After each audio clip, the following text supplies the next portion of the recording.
또 박사님께서 임상심리를 하시면서 되게 수많은 아동 청소년들을 보면서 이제 깊게 연구를 하셨는데 네. 아이들 중에 정말 부모가 두 손 두 발 다 들 정도로 예민한 아이들이 정말 많아요. 그래서 네. 약간 현실적으로 막 우리 애는 왜 이렇게 유별날까 뭐 당신 닮아서 그래 뭐 이러고 네. 괜히 막 예, 여자들 경우에는 약간 그 시가 쪽 뭔가 원인을 막 괜히 찾아본다든지 막 네. 그런 약간 근원적인 막 회의감이 들 때도 있어요. 근데 이제 그 미술의 마음에 언급된 화가 중에서 그 심리적인 답을 찾을 수 있다는 화가가 있다고 들었어요. 네네네. 네. 보시면 책 중간에 아마 3부 정도, 이 책이 5부로 구성이 돼 있는데 네. 3부에서 제가 실내 정면, 실내 풍경을 그린 그 덴마크 화가들의 작품들을 쫙 실었는데 네네. 그 중에 그러니까 굉장히 실내를 정감 넘치고 따뜻한 풍경으로 그리는 화가들도 있는 반면에 헤머스웨이라고 하는 분이 있어요. 네. 헤머스웨이, 함메르스웨이라고도 네. 하는데 네. 이제 헤머스웨이라는 분은 실내, 텅 빈 실내, 네, 그러니까 네. 실내를 흑백으로 단색 네, 네. 톤으로 그리면서 이제 실내에 들어온 빛 네, 네. 이런 것들을 굉장히 정밀 묘사를 하셨는데 네. 가만히 보면 이제 우리 빛 속에 떠다니는 먼지 알갱이 같은 거 있죠. 네네네. 그런 것도 햇빛 쫙 네, 비치고. 네. 그런 것도 막 느껴질 것 같은 그림이에요. 네. 그런데 텅 비어 있어서 외롭고 그리고 그리고 사람이 등장을 할 때는 여인들이 검은 드레스를 입고 등을 돌리고 있습니다. 그래서 너무 예외적이고 의외적이고 좀 당황스러운 네네네. 그럴 수 있는 그림인데 그 그림을 제가 왜 이 사람은 이렇게 낯설게 보기? 우리 친숙한 공간인데 이렇게 그려버리니까 너무 낯설고 네. 뭔가 사연이 있나? 뭔가 가까이 가기 쉽지 않은데 네. 그리고 여인들은 왜 하필이면 검은 드레스를 입었으며 또 네. 등을 돌리고 있을까? 네. 그래서 한번 정말 임상적으로 고민을 했었어요. 그래서 이 사람 굉장히 예민한 사람인 것 같다. 그리고 등을 돌리고 있다는 것은 외부의 세계에 혹하기보다는 나의 내면을 들여다보면서 몰두하겠다라는 어떤 다짐 같은 것들을 보여주는 것이 아닌가? 그런 생각이 들었어요. 그런데 나의 이 섬세한 내면을 다치고 싶지 않은. 그렇죠. 그런 것이 아닐까? 네. 그리고 그분이 실제로 여행을 제외하고는 네. 그 스튜디오를 떠나지 않았다고 해요. 부인이랑. 부인이 정신과적 문제를 조금 앓는 부분도 있긴 있었는데 네. 왜 북구가 일조량이 적다 보니 그런 문제들을 네. 뭐 계절성 정동장, 네. 계절성 우울증 이런 거 앓는 분들도 있고 조울증 네, 앓는 분들도 네. 있고 이제 그런 사연도 있으셨고 그래서 저는 이제 굉장히 낯설 수 있는 작품이 너무 와닿더라고요. 저도 사실은 네. 예민한 사람 같은 작품도 좀 사연을 알고 보니. 그렇죠. 네. 근데 이제 보면은 우리가 무딘 사람, 예민한 사람 이렇게 네, 얘기를 네. 하는데 예민한 사람들은 사실 그 헤머세이도 네. 평생 저 사람 생맹이었을까 이런 의심이 따라다녔다고 해요. 그림이 계속 단조로운 모노톤이고 흑백이고 이러니까 네. 그래서 그 생맹은 전혀 아니었고요. 그러니까 제안을 한 거죠. 그림의 색깔과 색채와 대상과 선과 이런 것들을 제안을 하면서 네. 굉장히 섬세하게 아까 왜 빛 속에 떠다니는 네, 알갱이도 네, 네, 느껴질 네, 네. 듯한 굉장히 섬세한 묘사죠. 그래서 예민한 사람이었던 것 같고 사소한 자극을 굉장히 깊이 처리하는 그러니까 지각적 정보 처리의 깊이가 남다른 사람이었던 것 같아요. 그래서 효진 씨도 그런 면이 있지 않을까 하는데 저도 그런데 조그만 단서를 줘도 왜 그것이 막 증폭하는 사람들이죠. 그래서 우리가 흔히 인사이더, 아웃사이더 이렇게 얘기를 하기도 하고 내향형, 외향형 이렇게 구분을 하기도 하는데 내향형의 사람들이 내향형이고 혼자 있는 시간을 즐기는 이유는 그 안에서 정보 처리가 감각적인, 지각적인 것들을 처리하는 수준이 굉장히 깊거든요. 헤머세이처럼. 그래서 복잡한 것들을 다 제거하고 그 빛 알갱이의 섬세한 묘사, 그다음에 공간의 그 선, 인테리어를 이루는 창틀, 책상 이런 것들 그런 것들을 아주 극단적으로 정밀하게 묘사하는데 갔던 거죠. 그래서 highly sensitive person이라는 말 들어보셨죠? 그래서 그 토론토의 심리학자인 일레인이라는 분이 이제 최근에 정립하신 개념인데 그분의 그 highly sensitive person이라는 개념이 우리한테 많은 위로와 정답을 주지 않나 싶어요. 저도 그 개념이 새로 정립됐다는 전 사실 박사님 통해서 알았습니다. 박사님이랑 사적인 대화를 하다가 알게 돼서 사실 되게 위로받은 느낌이었어요. 그렇죠. 왜냐면 뭐 한국 사회가 그런 건지 아니면 원래 뭐 전 세계적으로 그런 건지 모르겠지만 좀 나는 사실 섬세하게 느끼고 있을 뿐이고 나는 괴로운데 약간 거기 예민하네 약간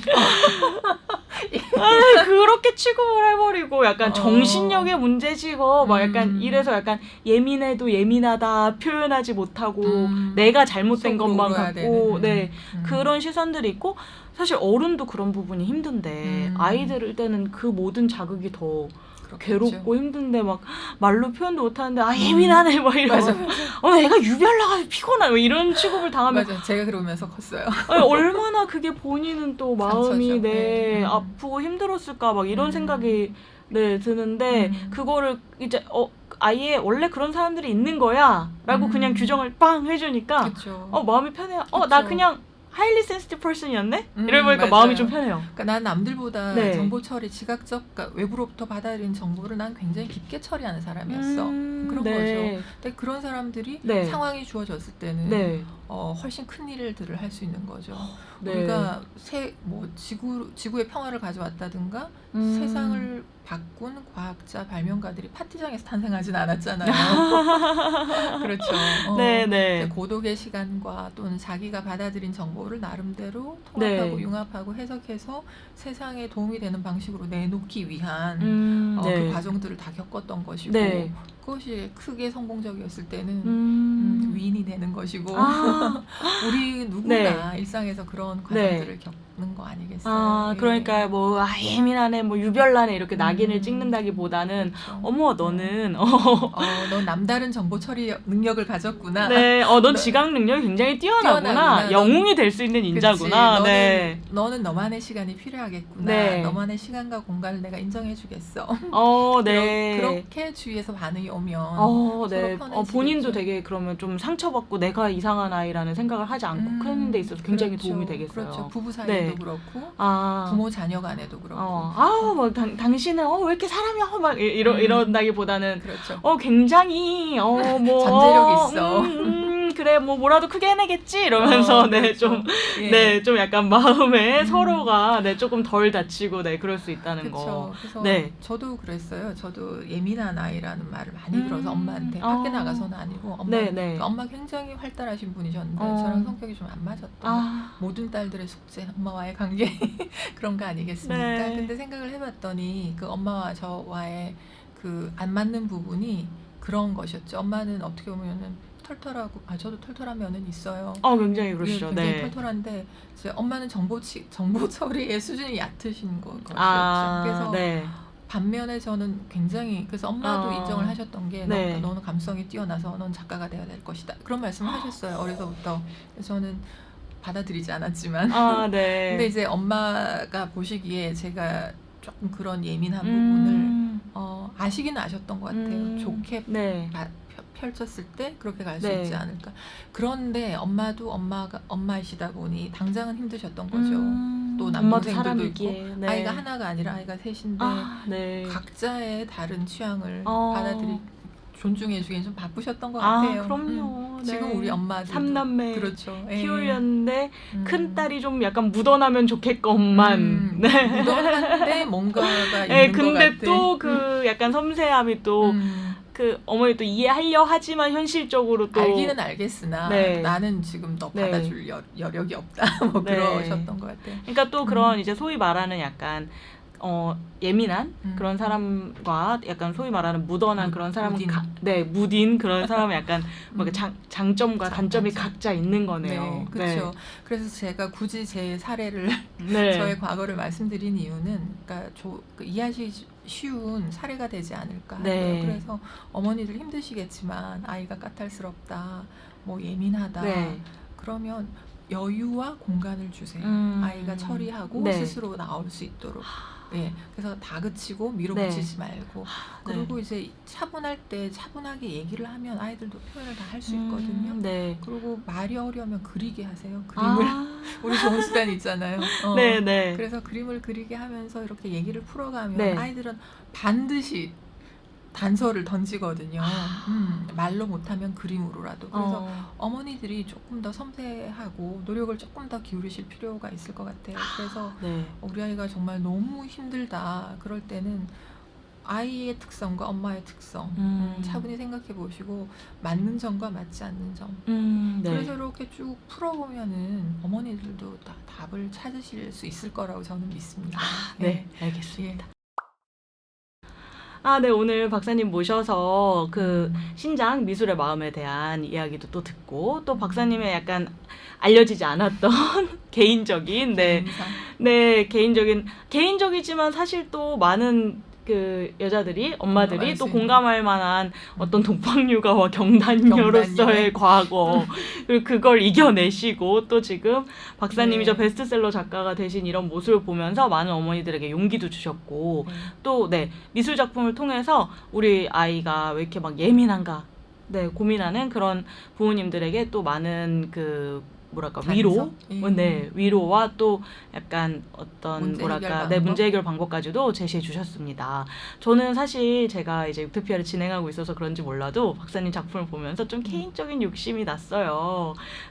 이게 어떤 박사님에겐 너무 큰 부담이 될 수도 있지만 박사님께서 워낙 이제 그 심리적으로 미술에 접근하는 방법에 대해서 탁월하게 이렇게 짚을 능력이 있으시니까 저는 이렇게 아이들도 이렇게 또 특히 또 그 아이들이 또 하일리 센시티브 퍼슨인 아이들이 있을 수도 있고 또 아이들에게 어떤 미술에 대한 처음으로 이제 미술 작품 명화를 보면서 접근하는 그 시각에 대한 거를 교육을 해주고 싶은데 너무 기발한 너무 적절한 아이디어세요.